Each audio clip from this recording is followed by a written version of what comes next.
Alrighty hosses, welcome back, and in this video I am going to show you guys how to use event handling with React. So say that you had this component and your component had some buttons on it. Of course, whenever the user clicked one of those buttons, you would want to be able to handle that event, or in other words, just do something, depending on what the button said. So that's what I'm going to be showing you guys how to do, aka event handling. So in the upcoming tutorials, I'm going to start making a very simple app to kind of demonstrate a bunch of stuff. And I think it's a little bit easier to see how all of these, concepts are put together in a simple project instead of just showing you guys a bunch of weird demos. So what I'm going to be doing is I'm going to be making kind of a sticky note app where the user can add new notes or delete or edit notes. And I don't know, they can write whatever notes they want, like walk the dog, have a note for their favorite movies, just pretty much a bunch of comments that they can edit, delete.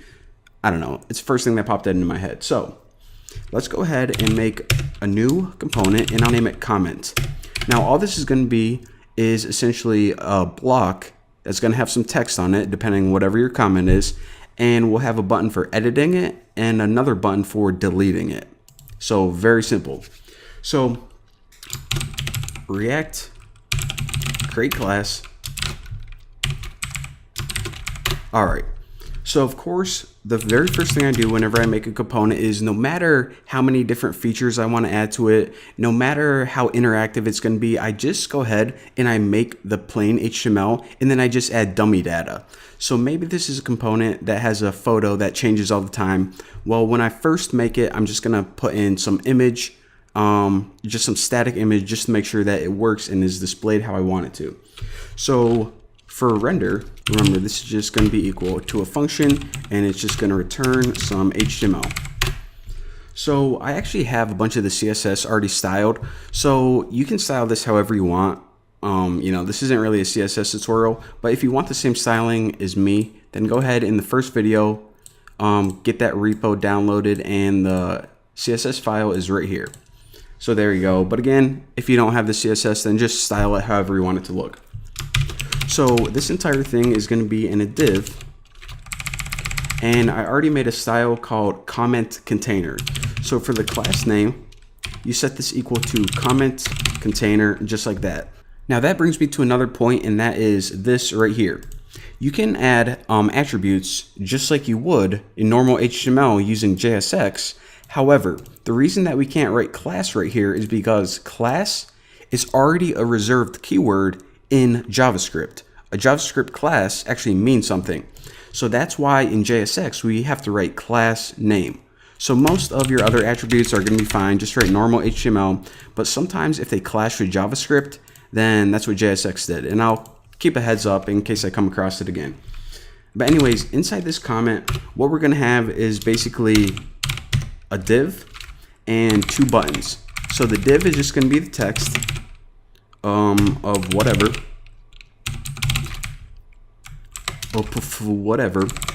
and two buttons.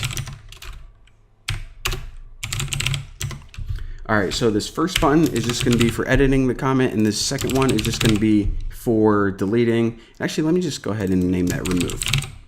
All right, now I already styled these as well. So the text, it actually has a class name of, pretty creative, wait till you hear it, comment text. And all the styling does is it makes it a little bit bold, and it adds some spacing between the text and the buttons. That's all. And these button classes, I already styled these as well. So I made a class called button primary, which is blue, and another one that is red called button danger. So now our edit button is blue and our remove button is red. I thought that was kind of appropriate. All right. So what we want to happen is whenever the user clicks these buttons, then something happens. So before we can add an onClick attribute, we actually need to make functions, because essentially we're going to say whenever you click this, call a function in this component. Now we already have this function right here called render, and this is a function responsible for drawing or displaying some HTML, but we can actually make our own custom functions and name them whatever we want. So I'm going to make one called edit, and again, this is just equal to a function. Now this can do whatever we want. We can log something out on the screen. We can just make some alert pop up. And for right now, keep things simple. We'll just make an alert pop up that says editing comment. Now we're going to make another function. And eventually, whenever we call these functions, we're going to be able to edit the comment and it's actually going to delete it. But for right now, I'll just say remove. We'll just make an alert pop up to show you guys that, hey, you can actually have event handling with your components. So right now we have these cool functions, an edit function and a remove function. And whenever you call them, they display a pop-up that says editing or removing comment, but we didn't link these buttons to these functions in any kind of way. So how do we do that? How do we say whenever we click this button to call this function or this function?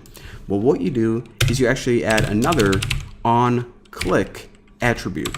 Now this is going to be equal to this function. So whenever we click edit, it's going to call onClick, call this function.